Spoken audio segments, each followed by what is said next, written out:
Welcome to our lunchtime seminar on framing of modern slavery and how to talk about modern slavery to improve its public understanding. Just some housekeeping to start with. My name is Jakub Sobik. By the way, I'm a communications director at the Modern Slavery and Human Rights Policy and Evidence Center. We're hosting this webinar. Just to say, mics and cameras are off by default, and we'll be using the chat throughout the meeting. So please free to post any comments and questions there, even throughout the presentation. We'll get to them at the Q&A after the presentation. Just to let everyone know that we are recording the event to make it available online, and that includes the Q&A afterwards. So if you wish to remain anonymous, you can still ask the question. Just use the chat, either to post it by text, or if you want to come on the camera and ask a question through the camera, just let us know. We can stop the recording at any time if needed. Just wanted to reference the meeting rules. We designed some meeting rules to kind of create a safe and productive space for all participants, including for people with lived experience of modern slavery who we might have and we hope to have in the audience.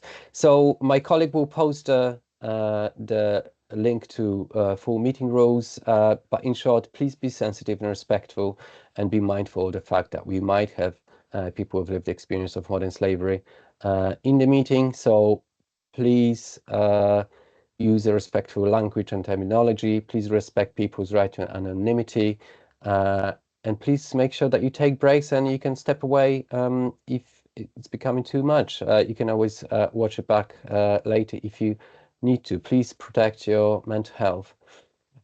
Just a word about lunchtime seminars. So we created them. It's a series, good series now, to create an opportunity for a diverse audience, including policymakers and practitioners, but also anyone who is involved, who is vaguely interested in research on modern slavery, and just wanted to create a space where everyone can come and learn about the latest modern slavery research in a quick and accessible way. Accessible is the key word here. We try to make it as accessible as possible. So we ask researchers to present in plain language. We try to avoid jargon. So James, a note to yourself, please. We'll have a there will be a presentation which will last for around 15 minutes. It will be followed by a Q&A, which will last around 20 minutes. Feel free to post questions and messages in the chat throughout. Right, time to introduce the issue and the speaker. So framing modern slavery, how to talk about it to improve the public understanding of the issue in the UK. Tomorrow we're marking Anti-Slavery Day. It was primarily created to raise awareness of modern slavery. But we often ask ourselves, what kind of awareness do we actually want to raise? Because there is evidence suggesting that a large part of the British public have a relatively narrow view of modern slavery. They actually are aware of the issue, but the understanding of the issue is quite narrow, and about the solutions to it, which are mainly focused on punishing the criminal gangs behind it and educating those at risk to avoid being exploited. And that leaves out the more systemic factors that can create the conditions in which exploitation can happen. And there's also a growing evidence that language used to describe modern slavery is not fully and widely accepted by people, or at least by some people with lived experience. So we commissioned PIRC, the Public Interest Research Center, to carry out a research project to develop narratives that could be more effective at increasing the understanding of modern slavery, with all its complexities, and to improve the public debate about it through that. I'm really happy to see a really great turnout and a lot of you who are interested in that. And yeah, we've got James Robertson, who is an associate at PIRC and who led this research, to talk us through the findings of the research and hopefully offer some practical tips of what to think about when communicating modern slavery publicly. James, welcome, and the floor is yours. Thanks, Jakub. Okay, so to immediately respond to your request for no jargon, there is, of course, jargon in the title of this. So, like framing is jargon, really. So, without wanting to assume too much knowledge of that jargon at the start, I thought I would open the presentation with just a quick summary of what do we mean by framing, and also what do we mean by narrative and story, because those words are sometimes used interchangeably. I'm going to do that using my favorite example, which is sharks. So here are two different stories about sharks. What's a story? A story is basically just an account of something. Often it has a beginning, middle, and an end. So one of them is Jaws, quite recognizable. The other one of them, for all you nature lovers out there, might recognize it as Blue Planet. And so these are both stories about sharks, and they both include aspects of sharks' behavior. So it is true that occasionally sharks might attack humans. And it is also true that humans fish, amongst other things, for sharks. And so they promote very different narratives. So what do I mean by narratives? Narratives are basically like beliefs about how the world works. So sharks, according to Jaws, are dangerous to humans. That's the narrative that Jaws promotes. Whereas Blue Planet almost promotes the exact opposite and sort of promotes that humans are dangerous to sharks, right? And so the reason they promote different narratives is basically what framing is. So framing is like what's included in the story and what's left out. So in the case of Jaws, attacking humans is left in the story. You know, in Blue Planet, it's far more about fishing of. In fact, this diver is actually removing a fishing hook from this shark's mouth, which is pretty amazing. See, so framing is really how the story is told to promote a particular narrative, and that's important because basically the way we describe things often prescribes particular solutions or things that we should do about it, right? So Jaws sort of prescribes that it's not safe to go in the water, for example, and so that's really why framing matters. Jakob's already outlined the context and aims of this project, so I won't go over that again, but just to say, yeah, we recognise that modern slavery is quite often framed in quite a simplistic way, and that to some extent that's reflected in the public's understanding of it. And so really the aims were to try and enhance the public's understanding of it, and then to do so in a way that aligned with people who had experience of the issue, in a way that they could guide both the language that we use, but also the narratives that we promote. Because there are also, just in the same way as sharks, there are multiple understandings of the issue, right? So it's like, how do you choose which ones? To just very briefly summarize the steps we went through before we get into what we found out, we basically did some desk-based research to look at, like, what do the public understand by this term modern slavery? How is it being framed? We looked at like government, media, different organizations, and looked at like how are they framing this issue. And then we also looked at other framing research that's relevant to this, and I'll come back to this in a minute. But so looking at groups like the Frameworks Institute that has looked at how people understand issues like poverty and crime and how framings around that could affect modern slavery. So we did that. We did then 2 workshops with folks who had lived experience of the issue. And as I said, really with them, it was about digging into what is the most important thing, as far as you're concerned, about that people understand about modern slavery. Like, what do you want to emphasize, essentially? And then what language should we use to articulate that experience? And then essentially we did focus groups. So we did 3 focus groups with different segments of the public to look at like which messages were successful in trying to articulate some of the narratives that we identified that we wanted to promote, right? And just quickly to say on that, kind of one of the ways that people sometimes think about communication and how it works is that you sort of have a thought like, oh yeah, triangle, if only everyone knew, we just need to raise awareness. So what I'll do is I'll sort of sit down and I'll type that into a computer, and then if I just send that message to everyone, then all of a sudden everyone will think, oh yeah, triangle, as if like people heads are just like empty sort of triangle receptors, right? And the reality is that obviously people have loads of pre-existing beliefs and ways that they think about the world. So if you think about narratives again as beliefs about how the world works, loads of people have multiple, sometimes contradictory, pre-existing beliefs about how the world works, right? So when you articulate a message to them, it interacts with those messages. And when you're doing message testing, quite often what you're trying to work out is like what is meaning that those messages aren't permeating. Like, why is triangle bouncing off their heads? It's because it's already full of ice cream and Wi-Fi, as this very sophisticated image shows. But so just to give a very quick example of what this looked like in practice with our research, is we found that there's been obviously so much stuff in the press and in other places around this concept of illegal immigrants.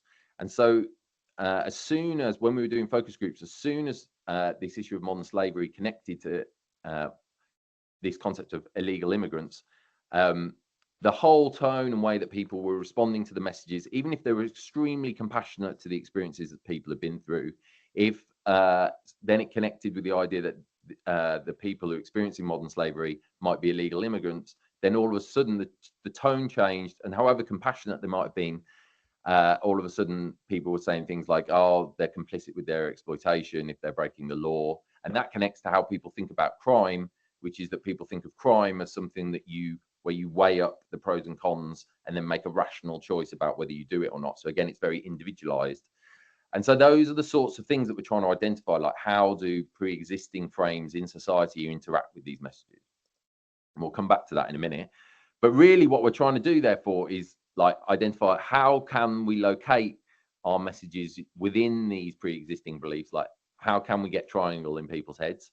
And, can it sit neatly with other pre-existing beliefs, or do we need to shift those beliefs around in order for our messages to cut through? Okay, so I'll finally get onto what we found out. So there's 4 gaps that we identified that were key to close in terms of the public understandings of this issue, right?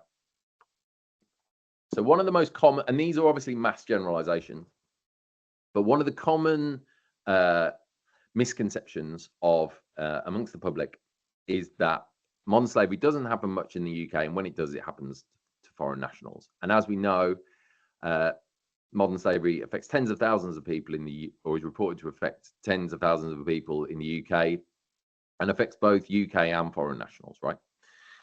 Then the second thing that came through really clearly was that this is an issue that was primarily thought to affect women and is often associated with sex work or prostitution. Whereas, again, looking at what's actually reported, it's more commonly reported to affect men and often involves forced labor. So there's 2 gaps there between the public perception and what we understand to be the reality of the situation.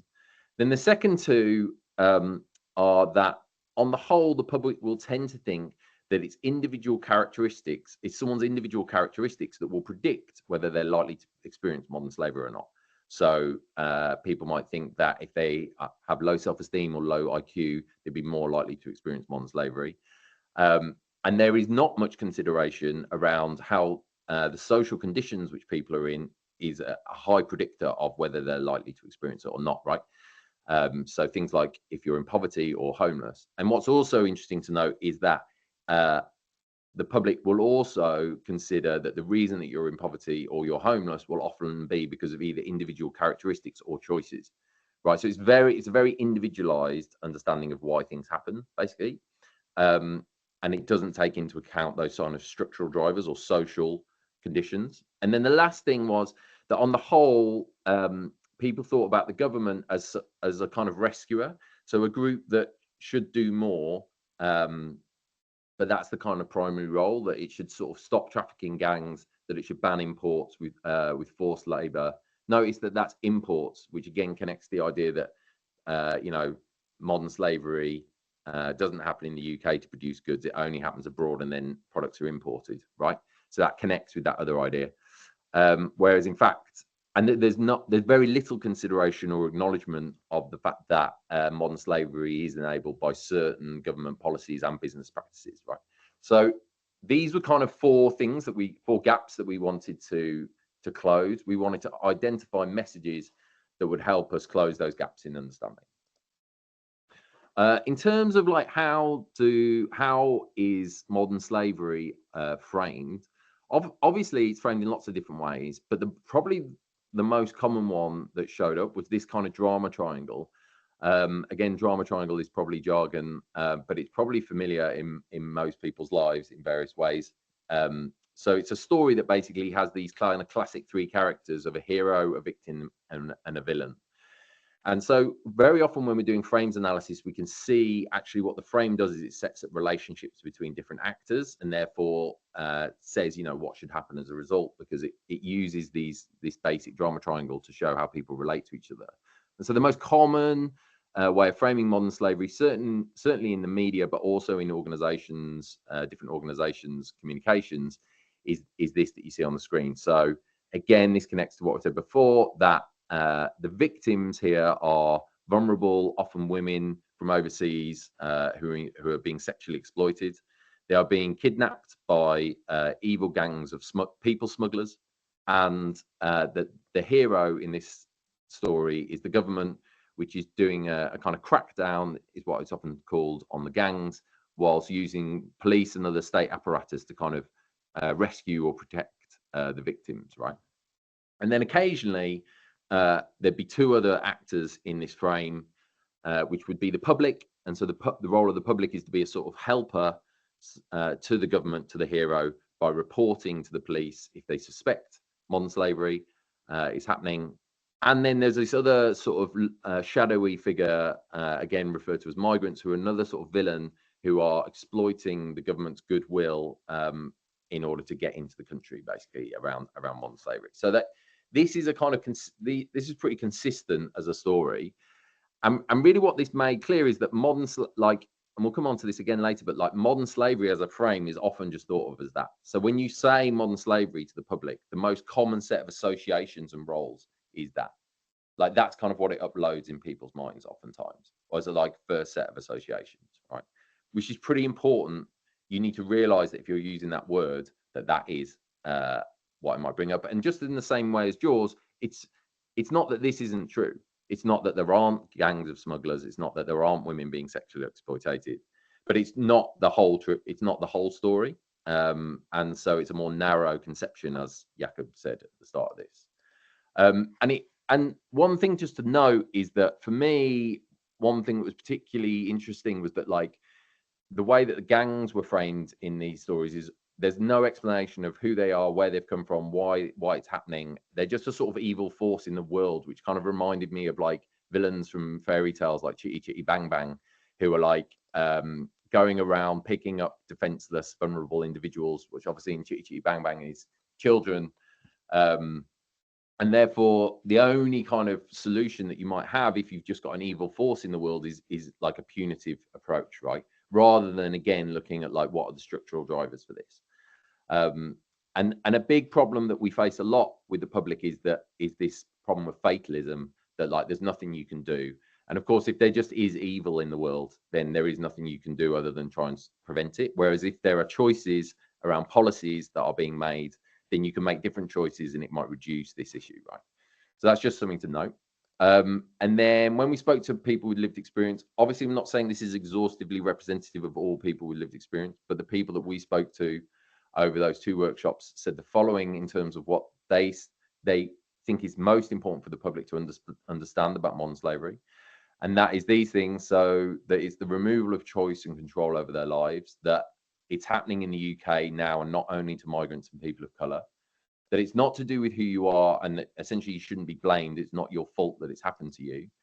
And that also to acknowledge that, you know, it takes a lifetime to recover from this, not a few months, and that it's really important that people don't get put back in harm's way, right? So these were the kind of understandings which were most important to promote, according to those folks we spoke to. And then the other thing around the language that came through really clearly that I think is important to highlight is that generally the term person with lived experience was preferred to survivor, and both were preferred to victim. So you can see a quote there on the slides from someone that someone said, "I don't like being a victim. It makes you feel like you don't have power." So both survivor and victim essentially like sort of identified or defined someone in relation to their exploitation, whereas person with lived experience is is someone who's experienced that, amongst other things. Generally using the term slave, slave labor, and to some extent modern slavery were disliked by the group that we spoke to. And instead, the term exploitation was generally preferred. And again, you know, modern slavery is using a metaphor, obviously, isn't it, that relates of the transatlantic slave trade. So again, modern slavery is a frame in itself here, and not one that necessarily sat well with the people, all the people we spoke to. So moving on. So in terms of messaging, here are some of the top headlines in terms of like recommendations that we would make if you're trying to like close some of these gaps that we've talked about. So the first thing is to say that, and this sort of relates to what I was saying around the like illegal immigrants thing, and also it doesn't happen to people in the UK, or it's not people, like a lot of people basically, in a sense, what's happening is that people who are experiencing modern slavery are being othered in some way or another. It's like, it's not happening here, it's happening to people over there, you know. And so one of the ways to connect across that gap is empathy, basically. And so you can do that by identifying a shared value. So something like saying, no matter who you are, where you're from, wanting to guarantee the safety and well-being of your loved ones is ordinary as breathing, right? It's like everyone can connect to that feeling. And that helps build empathy across that gap, basically, and help people understand why folks might make really difficult choices of like leaving the country they're in, because despite working full time, they still can't afford to send their child to school or get their mother the help they need, right? So it's about sort of bridging and making that connection. The next thing to say is that generally speaking, because that, again, that frame of modern slavery will upload that drama triangle that I mentioned earlier and that I outlined earlier, is that it's normally better to try and outline the specific form of exploitation that you're talking about, and name like who it's happening to and why. So there's an example on the right there, which relates to county lines. And the more sort of specific you could be about that, the more effective it was. Obviously, one of the reasons we use county lines was because a lot of the UK nationals that modern slavery affects is young people involved in being forced to sell or transport drugs, right? So it's important to remember that, like, modern slavery, as it says there, is not like a neutral frame. It will upload certain associations, so you can get around that by talking about a specific form of exploitation. And we found in our focus groups that the term exploitation has a broader set of associations with, and basically uploads unsafe work for no or little pay. So that might be useful for you to know, because basically with framing stuff, you're trying to understand like what meaning is getting uploaded when you say the word to people. The next thing to say is that it's really important in terms of trying to shift away from that individualization of sort of belief that it is to do with the individual's characteristics, if they experience, like, that's the thing that predicts whether they're likely to experience exploitation or not. Like, the way that we tried to get around that was to explicitly talk about structural drivers as institutional choices, right? And so this is not about saying we need to talk about the structural drivers. It's like literally spelling out like it's got this example here: the government's choice to tie visas to specific employees sets up the potential of exploitation, because then it's very hard for workers to leave those jobs, right? So it's about explaining how social conditions how social conditions are created through certain policy choices, which then makes exploitation more likely. And so we found that it's better to talk about putting people at risk by them being in these social conditions, rather than essentializing people or qualifying people as inherently vulnerable. They're not inherently vulnerable. They're vulnerable, like people are vulnerable when they're in those conditions. And it relates again to this fatalism thing. There's a lot of research that shows that if you use verbs like choose, create, decide, then people understand that those conditions aren't inevitable, right? There's nothing natural about those conditions, that we can make different policy choices, and then that could create different conditions, which then people might be less likely to experience exploitation in those conditions, if that makes sense. Then when it comes on to solutions, you'll notice that this follows a pattern as well. That's like open with a shared value, outline the problem and its impact, and then come to the solution. I can't emphasize enough how important it is to spell out very specific solutions. So if you just say, like I said before, like address root causes, it's way too vague. We found that you need to literally be like, we need to allow people to switch jobs if, or we need to increase the number of workplace inspectors to make sure that everyone is being paid, the minimum wage at least for their work. And the more specific it was, the more people engaged with the message and the more hope they felt. And it's also really important to provide a short-term and a long-term solution on that. And then lastly, and this very much relates to what people with lived experience requested anyway, or not requested, let's say demanded, that we found that the term victim amongst the public in focus groups tended to evoke sympathy and pity. Survivor tended to evoke, oh wow, this person is very strong, that they've survived this thing, but again it defines them in relation to their exploitation, whereas the term person with lived experience tended to evoke responses like, oh, that person has experience of that and therefore could probably offer a key role in finding the solution to it, right? So far more kind of empathy in the use of that term. And then just to finish off, I just want to outline a couple of tensions that were really clear in the work. And the first one is that in previous research, it's been shown again here that basically personal stories by people with lived experience does create engagement amongst folk and create an appetite, if you like, for a less reductive understanding of the issue. But at the same time, obviously, we don't want to cause further harm and exploitation of people who've experienced this issue through the process of them telling their story time and time again, right? So the people who lived experience in the workshops said that the solution to this, or the clearest way forward on this, is just that they have control of those stories, basically. So, and control of what? So control of what is told and what is not told. So basically that is framing. So control of the framing. How long the story takes to write, what is shared, what it's shared for, that sense of agency over their story is the key way of like navigating that tension. And then the other thing to say is that I recognize that really what we were trying to do in this research was, because we're not, this wasn't a campaign messaging guide, so we weren't specifically trying to like promote a certain campaign goal. And so when we made those recommendations, we made them on the basis that certain messages were more universally received positively by the public and different groups of the public, right?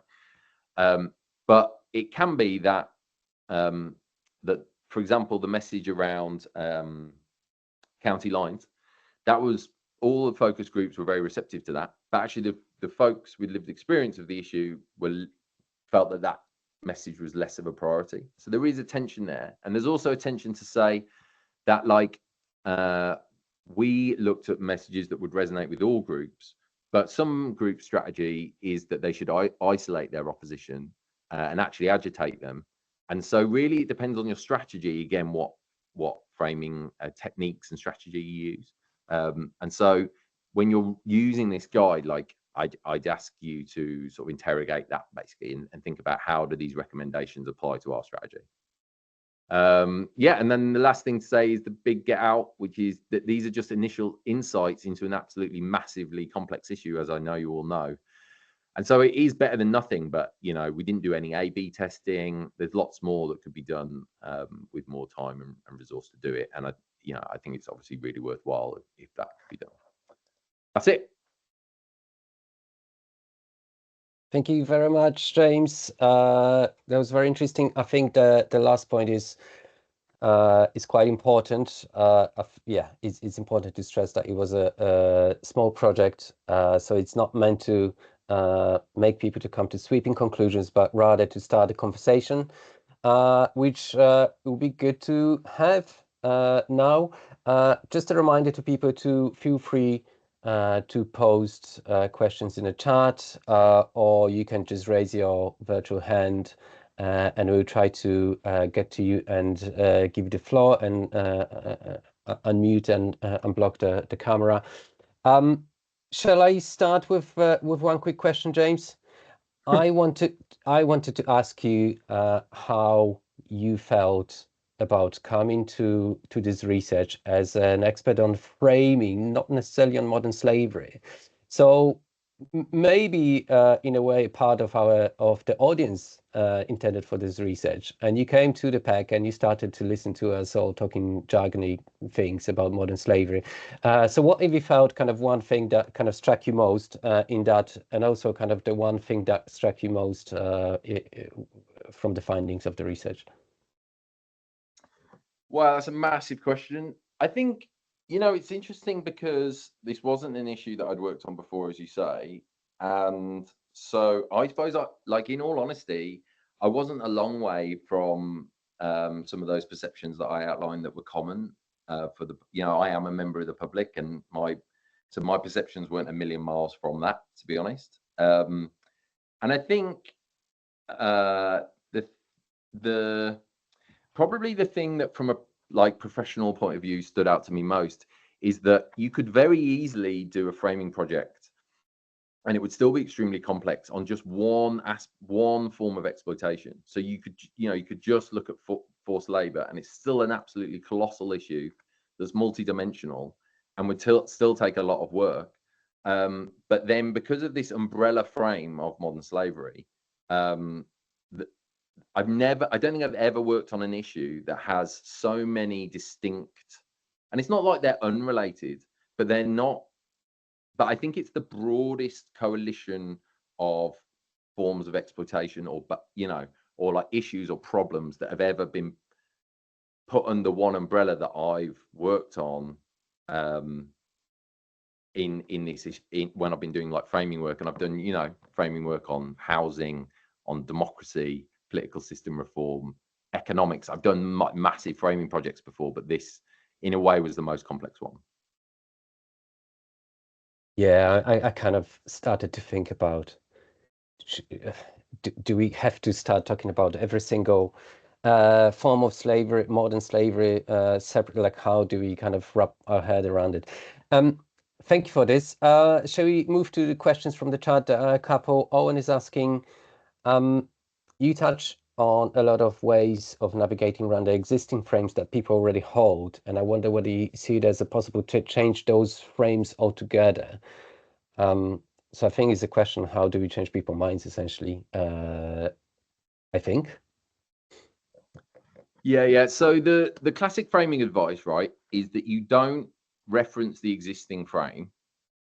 So there's a guy called George Lakoff who wrote a book called Don't Think of the Elephant, and the classic advice of that is you wouldn't say, for example, in your comms, modern slavery doesn't only affect women from outside of the UK involved in sexual exploitation. That would basically just reinforce the existing frame. And so the way that you challenge the dominance of certain views is by telling a more compelling story that promotes other narratives, basically. And so that is the approach in real simple terms, and that's like what's been documented time and time again. Because it's not that there's just one narrative in people's heads. There's multiple narratives in people's heads, but it's which one becomes dominant. And the more people are exposed to compelling messages and values, the more dominant that particular narrative becomes. Basically, so that's the project. Thank you.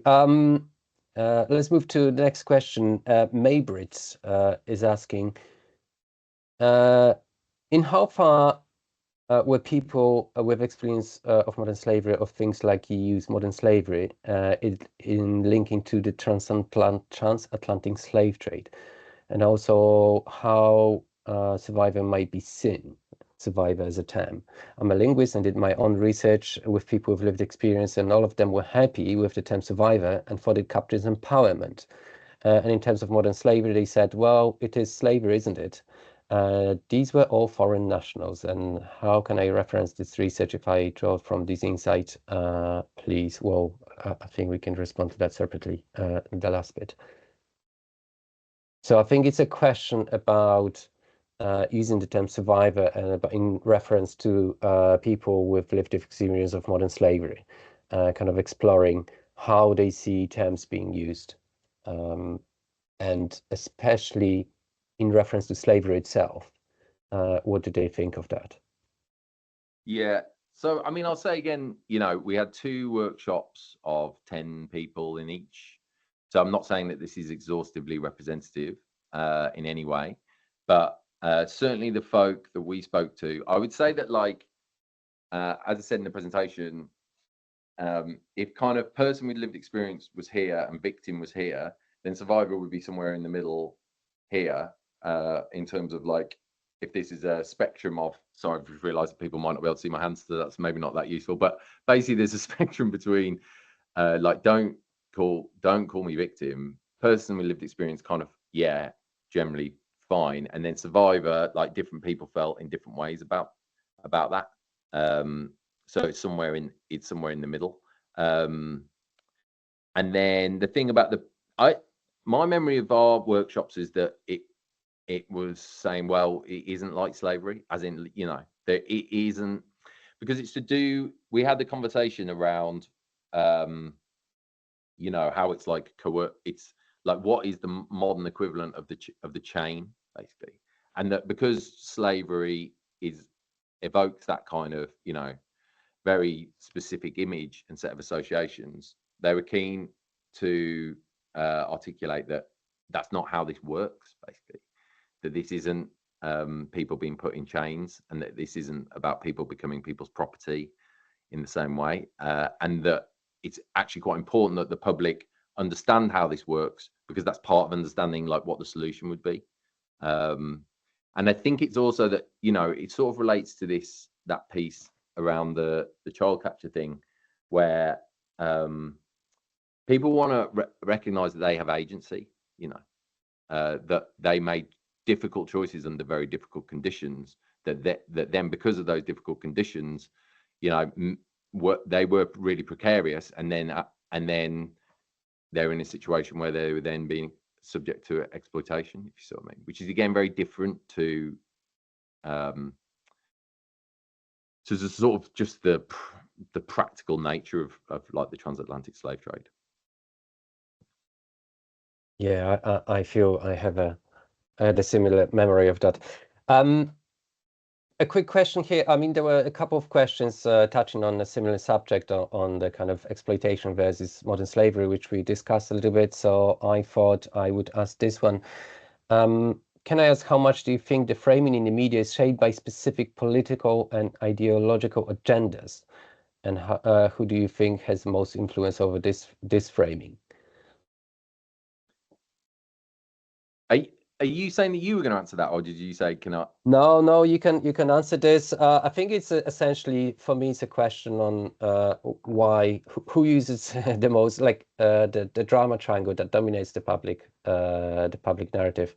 Okay, well, Doesn't matter from which side of the political spectrum people are in using this.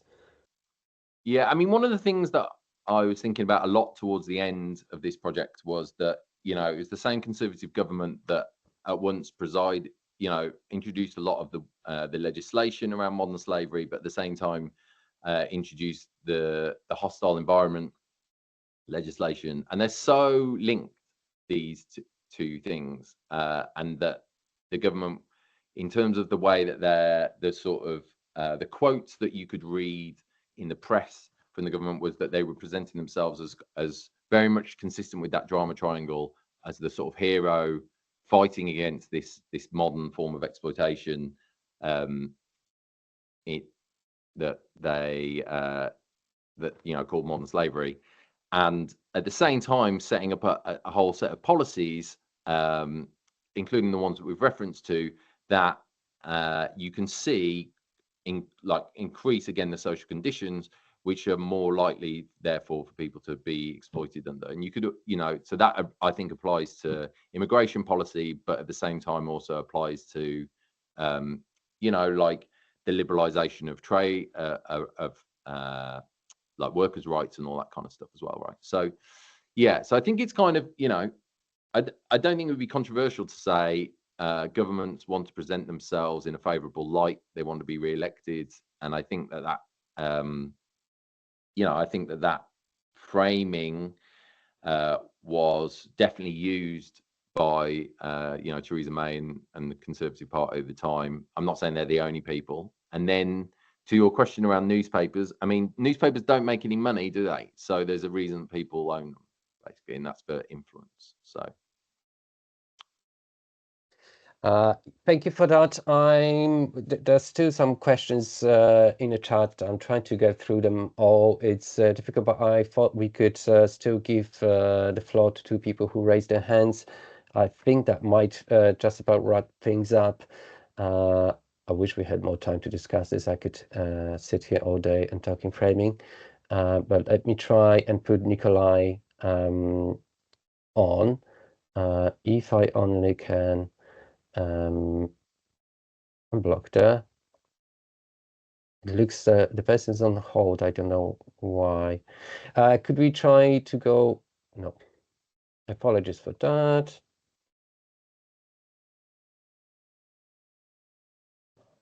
I think I should be able to do that too. To Kath first, and Nikolai, I promise I'll get to you next. Kath, if you'd like to, you can put the camera on if you like, or just ask questions through the mic. Thank you. Thank you so much, Jakub. James, I'm sorry my camera isn't working.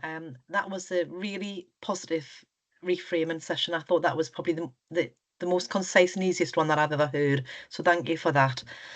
So my question really is, were you able to ascertain any voices from families of people who've experienced exploitation? I'm thinking of sort of the ripple effect, I guess, really, that how that impacts on families too, and how they feel that their voice is heard or not heard. Oh, I see what you mean. So the families of people who experienced exploitation. Yes. No, we didn't actually. Not to my knowledge, anyway. Jakub, do we? Sorry, I've been so busy with trying to find a question in the chat that I missed a question. Would you be able to repeat? Of course, not a problem. I was just wondering if the study had included voices from families of people who have lived experience. So I'm thinking of the ripple effect on families. Many people who I work with, their families are either threatened by perpetrators or they have to live with the trauma of their loved one and their experience. So I was just wondering how those were captured or how we could capture those in the future. I think that's a great question. It was too small, the project to include families. We only had a group of, I think, 10 people with lived experience with kind of 2 workshops. So we didn't really speak specifically. I think some of these views might be captured in the research that mainly James has gone through in the literature review. Yes. In terms of how it's being framed and stuff, but we didn't really specifically look at that issue, I'm afraid. I do agree it's got modern slavery and exploitation has impact way beyond people who are specifically affected by the families and wider communities. It's important to point that out. It actually might be a great point. I'm sure James would agree that, well, I don't know actually, that if you talk an impact on communities, and these communities is part of the British public who you're actually speaking to, that might be a good kind of area where you can connect to them and bring that closer to them. Mm. Yeah. Thanks for the question. I unfortunately am not able to unmute Nikolai for some reason. It says on hold for me, so I don't know if what's happened. So let me try to go for the last question from the chat. Do you have any thoughts on the way forward in shifting to preferred language, for example, people with lived experience rather than victim or survival, without losing the understanding of our audiences and keeping messages clear? So I think it's a question about who is our audience? As a communicator, I'd say to you that the public isn't an audience is too wide to consider a specific audience. But how do we deal with that to not lose the sight of our audiences that we're speaking to? Yeah, I mean, when I looked at as I said, I looked at a lot of organizations that are in like what you might call the sector when I was looking at how this issue was framed. And to be like very candid, I saw a lot of organizations referring to people as victims and a lot of organizations referring to people as slaves. And so I think my first recommendation would be to just stop doing that, basically. And